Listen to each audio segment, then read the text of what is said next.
नक्कीच आज शिवसेनेच्या परंपरेनुसार दसरा मेळावा हा शिवतीर्थावरच होतो। मधल्या काळामध्ये प्रचंड पाऊस झाला आणि गेल्या 8 ते 10 दिवसापासून शिवतीर्थावर म्हणजे प्रत्यक्ष मैदानावर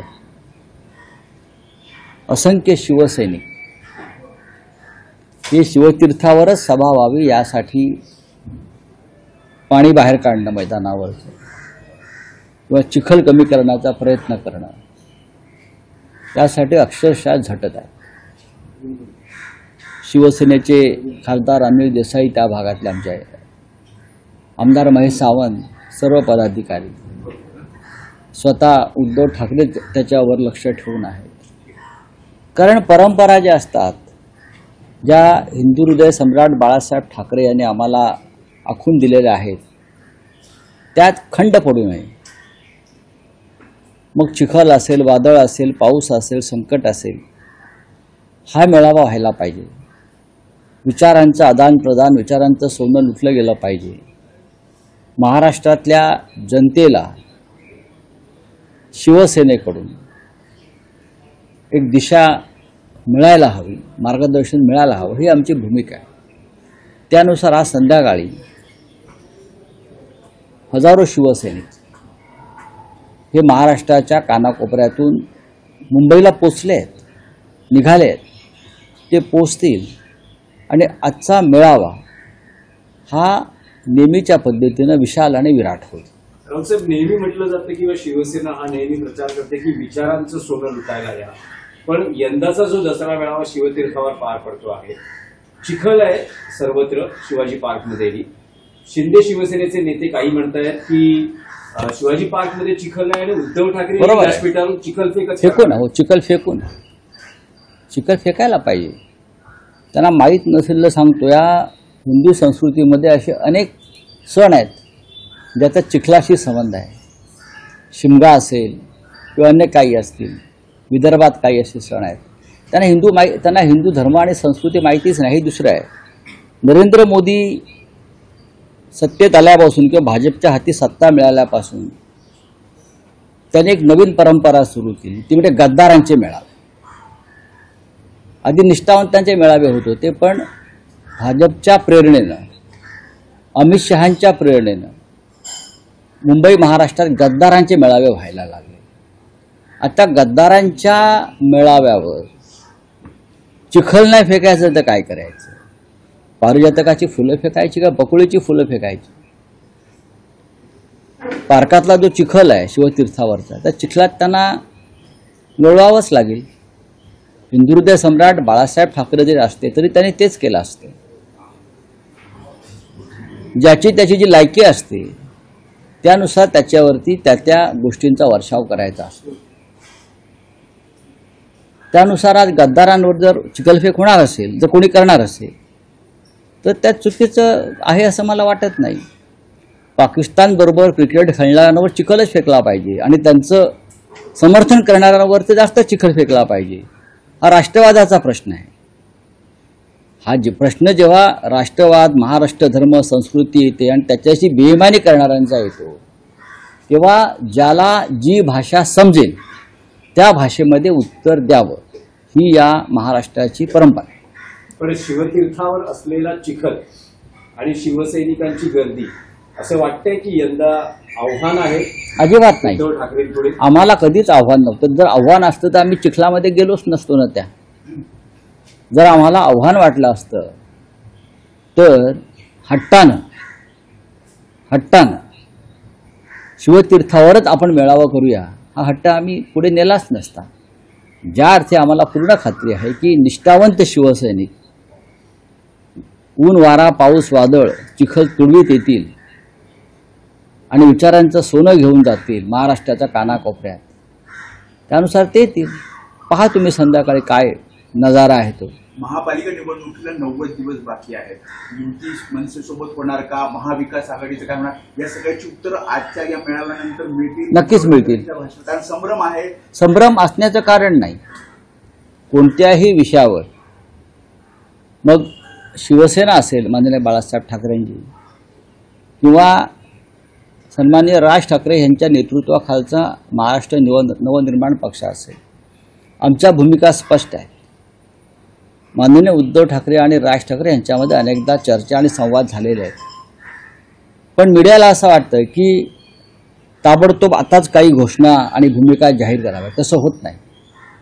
दोन राजकीय पक्ष आहेत. भूमिका जरी महाराष्ट्र मराठी माणूस अस्मिता या संदर्भात एक असल्या तरी दोन स्वतंत्र राजकीय पक्ष आहेत. ग्राउंड लेवलला दोन्ही पक्षाकडून काम सुरू झालेलं आहे.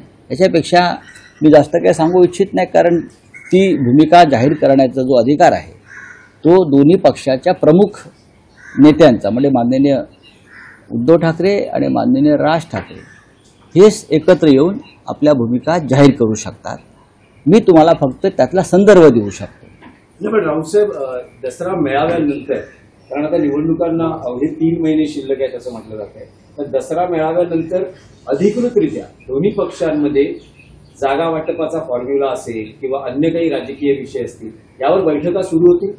बैठका सुरू झालेल्या आहेत. पत्रकारांनी अधिक माहिती घेतली पाहिजे की नक्की पडद्यामागे काय चाललं आहे. ज्या अर्थी आम्ही निवडणूक लढवण्यासाठी एकत्र येण्याचा विचार करत आहोत किंवा केलेला आहे, त्या अर्थी 90 दिवसात निवडणुका येणार आहे आम्हाला माहिती आहे. दोन्ही पक्षाच्या प्रमुखांना माहिती आहे, प्रमुख नेत्यांना माहिती आहे, आणि त्या संदर्भातली कार्यवाही सुरू झालेली असते ना. राऊतसाहेब, जसा शिवसेनेचा दसरा मेळावा आहे तसाच तुमचे राजकीय प्रतिस्पर्धी शिंदे शिवसेना यांचाही दसरा मेळावा आज नेस्को ग्राउंडवर पार पडतो आहे. यांचं म्हणणं आहे की आम्ही टीका, चिखलफेक यावर जाणार नाही, तर आम्ही कार्यकर्त्यांना, समाजाला जो बाळासाहेबांचा विचारांचा वारसा आहे बघा, तो आम्ही देऊ. अमित शहाचा पक्ष जो आहे ही अमित शहाची बेनामी कंपनी.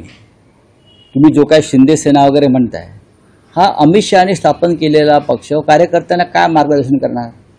लूटमार करा, भ्रष्टाचार करा, पैसे गोळा करा, महाराष्ट्राची लूट करा, मुंबई तोडून टाका महाराष्ट्रापासून, हा अमित शहांचा विचार आहे. पाकिस्तान बरोबर क्रिकेट खेळा, पाकिस्तान बरोबर क्रिकेट खेळा, या अमित शहांच्या भूमिका आहेत. आणि शिंदे सेना जी काय तुम्ही म्हणताय तो अमित शहांची बेनामी कंपनी आहे. अमित शहाची ती एक सिस्टर कन्सर्न आहे. त्यांनी स्थापन केलेला पक्ष आहे. त्यांनी काय करायचं आहे त्यांचा प्रश्न आहे. पण आम्ही इतकंच म्हणू की मोदी आणि शहा आल्यापासून मुंबई महाराष्ट्रामध्ये गद्दारांचे मेळावे सुद्धा होऊ लागलेले आहेत. आता गद्दार बोलल्याबद्दल जर कोणाला वाईट वाटत असेल, टोचत असेल, तर त्यांनी सांगायला पाहिजे, स्पष्ट केलं पाहिजे की आम्ही गद्दार नाही आहोत. आम्ही गद्दार कसे नाही आहोत. ज्याने बाळासाहेब ठाकरेंची शिवसेना चोरली अमित शहांच्या मदतीनं, अलिबाबा चालीत चोर, अलिबाबा तिथे असतात गुजरातला. त्यानंतर चिन्ह चोरलं बाळासाहेबांचं, देव्हाऱ्यातला धनुष्यबाण चोरला, देव्हाऱ्यात दरोडा टाकला, आणि हे दसऱ्याला मेळावा घेत आहेत. हे कोणाला पटेल का? महाराष्ट्राला, मराठी माणसाला मला सांगा ना तुम्ही, हे कसले मेळावे घेत आहे? संघाचा दसरा मेळावा पार पडलेला आहे, मोहन भागवतांचं भाषण झालेलं आहे, काय विशेष? बघा, संघाचा दसरा मेळावा नागपूरला होतो आणि तो एक परंपरा आहे. 100 वर्ष संघाला होत आहेत. संघाची एक परंपरा आहे त्या मेळाव्याची. ते संचलन करतात अख्ख्या नागपुरामध्ये. त्यांच्या हातात काठ्या असतात आणि काठीच्या माध्यमातून देशाचं रक्षण करण्याची त्यांची मोठी परंपरा आहे. बाळासाहेब ठाकरे म्हणायचे दसऱ्याच्या मेळाव्यात की आम्हाला AK-47 हवा आहे. काठ्या लाठ्यानं तेल लावून देशाचे संरक्षण होणार नाही. शिवसैनिकांच्या हातामध्ये AK-47 आली तर जम्मू काश्मीरसह देशाच्या सीमा आम्ही सुरक्षित करण्यासाठी आम्ही बलिदानाला तयार राहू. हे हिंदुहृदय सम्राट बाळासाहेब ठाकरे यांचं एक भूमिका आहे. यांच्या हातात काठी असते, संचलन करतात, एक विचार देतात. आज त्यांच्या हातामध्ये सत्ता या देशाची. त्यांनी प्रधानमंत्री नेमलेले आहेत, त्यांनी इतर काही राज्यपाल नेमलेले आहेत. त्याच्यामुळे त्यांच्या संचालनाला एक सत्तेचं तेज आज आहे. 100 वर्ष होत आहेत. त्यांना महान राष्ट्रकार्याबद्दल नाणं काढलं, पोस्टाचं तिकीट काढलं. स्वातंत्र्य लढ्यामध्ये असं कोणतं राष्ट्रकार्य यांचं होतं हे एकदा भाजपने आणि त्यांच्यावर नाणं काढणाऱ्यांनी एकदा स्पष्ट केलं पाहिजे की हे महान राष्ट्रकार्य संघाच्या वतीनं झालं. नक्कीच संघ ही एक सांस्कृतिक संघटना आहे. त्यांचा हिंदुत्ववादी विचार आहे, याच्याविषयी आमच्या मनात अजिबात शंका नाही. आमची पण त्यांना सहानुभूती एकेकाळी होती. पण जेव्हा जेव्हा राष्ट्र संकटात असतं आणि राष्ट्राविषयी भूमिका घ्यायच्या असतात कठोरपणे सत्ताधाऱ्यांविषयी, तेव्हा संघानं त्या भूमिका घेतलेल्या नाहीत. आज डॉक्टर आंबेडकर, महात्मा गांधी अशा प्रमुख नेत्यांचं नाव संघाबरोबर जोडण्याचा प्रयत्न केला जातो. पण गांधी किंवा डॉक्टर आंबेडकरांनी कधीही संघाचं समर्थन केलं नव्हतं. संघ हा विष आहे असं डॉक्टर आंबेडकर म्हणाले होते. बरोबर आहे. आणि त्याच आंबेडकरी विचारांच्या कमलाताई गवई यांना संघाच्या आजच्या मेळाव्याला जबरदस्तीनं बोलवून संघ आणि आंबेडकरी विचाराच्या संबंध आपण जोडण्याचा प्रयत्न करता. मी अभिनंदन करतो कमलाताई गवईंचं आणि त्यांच्या कुटुंबाचं की त्या या ट्रॅपमध्ये सापडल्या नाहीत, त्या चंद्रचूड यांच्यासारख्या वागल्या नाहीत. रावसाहेब, आणखी एक विषय आहे महाराष्ट्राच्या राजकारणातला. पुन्हा एकदा काका पुतणे म्हणजेच शरद पवार आणि अजित पवारांची काल वायदी चव्हाण सेंटरला भेट झाली आहे. जवळपास 1 तास त्यांच्यामध्ये चर्चा झाली आहे. असं म्हटलं जातं की मायावाडी साखर कारखाना किंवा अन्य सहकार क्षेत्रातले विषय होते. पण अलीकडच्या काळात वारंवार या भेटी होत आहेत. भेटी होण्यामागे काही आक्षेप नाहीये, पण काही राजकीय होण्याची तुम्हाला शक्यता वाटते की मी कसं काय सांगू, ते शरद पवार साहेबच सांगू शकतील, ते अजित पवारच सांगू शकतील. पण अजित पवार ह्यांच्यात आणि त्यांच्या पक्षातल्या त्यांच्या सहकार्यामध्ये या क्षणी अमित शहाची कंपनी सोडून दुसऱ्या कंपनीत जाण्याचे धाडस नाही, अजिबात धाडस नाही. त्यासाठी धाडस लागतं. ते धाडस नव्हतं म्हणूनच त्यांनी काकांना सोडून अमित शहांचं उपकरण पकडलं. तर मला याच्यावरती विश्वास नाही. आणि शरद पवार त्यांच्या हयातीमध्ये जातीय आणि धर्मांध शक्तींच्या बरोबर जाणार नाहीत. चला बोलिए. हाँ हाँ, और छोड़ दो शिंदे शिंदे क्या लगा है, कौन है शिंदे, सवाल पूछो आप. शिवसेना का दसरा मेलावा होता है और किसी का नहीं होता. महाराष्ट्र में 2 ही दशहरा रैली होती है. एक नागपुर में राष्ट्रीय स्वयंसेवक संघ की रैली होती है, 100 साल हो गए. और मुंबई में शिवाजी पार्क यानी शिवतीर्थ पर हिंदू हृदय सम्राट बाला साहब ठाकरे जी ने जो शिवसेना स्थापन की, वो लगभग 60-65 साल से वो रैली होती है. दसरा विजय मेळावा होता है. वो आज होगा. उद्धव ठाकरे जी आएंगे, उद्धव ठाकरे जी मार्गदर्शन करेंगे. लाखों की संख्या में शिवसैनिक जमा होंगे. हमारे पूरे निष्ठावान लोग जो है शिवसेना के, वो वहाँ उस रैली में शामिल होंगे. आरएसएस का भी आज दसरा मेला होगा. अच्छी बात है. एक परंपरा है आरएसएस की दसरा रैली की, वो भी हो गया है. 100 साल हो गए रैली को, उनके आरएसएस की स्थापना को. हम उनको शुभकामनाएं देते हैं. Thank you.